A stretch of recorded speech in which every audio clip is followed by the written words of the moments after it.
ស៊ុបគីមជីសាតេជើងជ្រូកជំរាបសួរពុំមីងទាំងអស់គ្នាបងពុំមីងដែលធ្លាប់ធ្វើមុខម្ហូបពីមុខនេះដែរឬទេបានពិសាស៊ុបពីមុខនេះហើយគឺថាបើកម្លាំងខ្លាំងមែនតើតបបងប្អូននេះខ្ញុំចែកចម្លែកអំពីរបៀបធ្វើនៃស៊ុបមួយនេះផងដែរចាហើយនេះគឺជាគ្រឿងផ្សំខ្ញុំបានសរសេរដាក់នៅលើក្រងជូនបងប្អូនមើលចាចំពោះគីមជីនេះខ្ញុំបានធ្វើដោយខ្លួនឯងហើយបងនេះខ្ញុំនឹងដាក់ link ជូនបងប្អូនមើលពីរបៀបធ្វើផងដែរជាមួយនឹងទឹកស៊ុបនេះផងដែរបងប្អូនអាចពិសាជាមួយនឹងគៀវមីសួរឬក៏មីបងប្អូនចាតាមចំណុចចិត្តរបស់បងប្អូនហើយចំពោះបន្លែដូចគ្នាបងប្អូនអាចដាក់ទៅតាមចំណុចចិត្តរីឯវិធីធ្វើវិញគឺងាយស្រួលខ្លាំងមែនទែនមិនសូវជាពិបាកប៉ុន្មានទេបងប្អូនចាជាដំបូងនេះខ្ញុំដាំទឹកឲ្យពុះហើយនេះខ្ញុំបន្ថែមជាមួយនឹងខ្ញីពី3ដុំចាដើម្បីយើងស្រស់ជើងជ្រូកហ្នឹងចាហើយនេះខ្ញុំបន្ថែមជាមួយនឹងស្រាចិនណាបងប្អូនចាកាត់បន្ថយជាឆ្អាបនៅពេលដែលយើងបានស្រស់ជើងជ្រូកនៅរយៈពេល3ទៅ4នាទីហើយចាគឺយើងចាប់ផ្ដើមយកសាច់ចិញ្ច្រាំហ្នឹងបងប្អូនចាយកមកសុះឲ្យឆ្អិនចំពោះសាច់នេះផងដែរគឺខ្ញុំជ្រើសរើសជាមួយនឹងសាច់3ជាន់ចាឬក៏សាច់ស្មើមុខសាច់ទលាយខ្លាញ់បងប្អូនទើបមានជាតិនៅពេលដែលសាច់នឹងបានឆ្អិនល្អហើយទុកមួយឡែកសិនទៅហើយវគ្គបន្តមកទៀតគឺខ្ញុំយកខ្ទឹមសទៅរំលែងជាមួយនឹងប្រេងអូលីវបន្តិចផងដែរចាដើម្បីឲ្យវាបានឡើងឈ្ងុយល្អសិនទើបនេះខ្ញុំបន្ថែមជាមួយនឹងសាតេចំពោះសាតេយើងត្រូវតែឆាជាមួយនឹងខ្ទឹមបំពងដើម្បីឲ្យទី1ទឹកស៊ុបបានឡើងក្រហមបានល្អទី2ធ្វើឲ្យគ្រឿងសាតេគឺឡើងឈ្ងុយបានល្អផងដែរចាបន្ទាប់ពី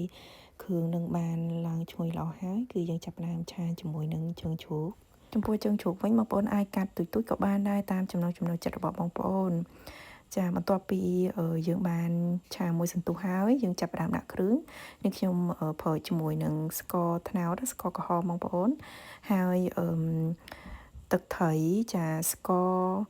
អំបិលបន្តិចមកចារ៉ូឌីឬក៏ប៊ីចេងបងប្អូនធ្លាប់ប្រើប៊ីចេងបងប្អូនប្រើប៊ីចេងទៅណាចាហើយបន្តមកទៀតបងប្អូន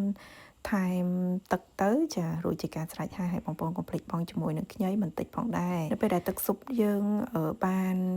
រំងាស់រៀងបានយូរហើយជើងជ្រូកយើងចាប់ផ្ដើមផុយហើយបងប្អូនបន្ថែមជាមួយនឹងគីមជីចុងក្រោយគេចារំងាស់មួយផ្លេតទៅដើម្បីឲ្យទឹកស៊ុបរបស់យើងបានចូលជាតិល្អបងប្អូនភ្លក់មើលណាផ្អែមប្រៃប៉ុណ្ណាបងប្អូនលៃលកទៅតាមចំណូលចិត្តណាចំពោះទឹកស៊ុបមួយមុខនេះផងដែរចារសជាតិវិញចាគឺជូរផ្អែមប្រៃហឹរបងប្អូនព្រោះអីគីមជីរបស់យើងចាវារៀងជូរចាផ្អែមប្រៃហឹរអីចឹងទៅហើយបងប្អូនលៃលកទៅតាមចំណូលចិត្តទៅណាហើយចំពោះការចាសាច់ដែលថាយើងចង់ដាក់ហ្នឹងបងប្អូនបន្ថែមជាមួយនឹងបង្គាក៏បាន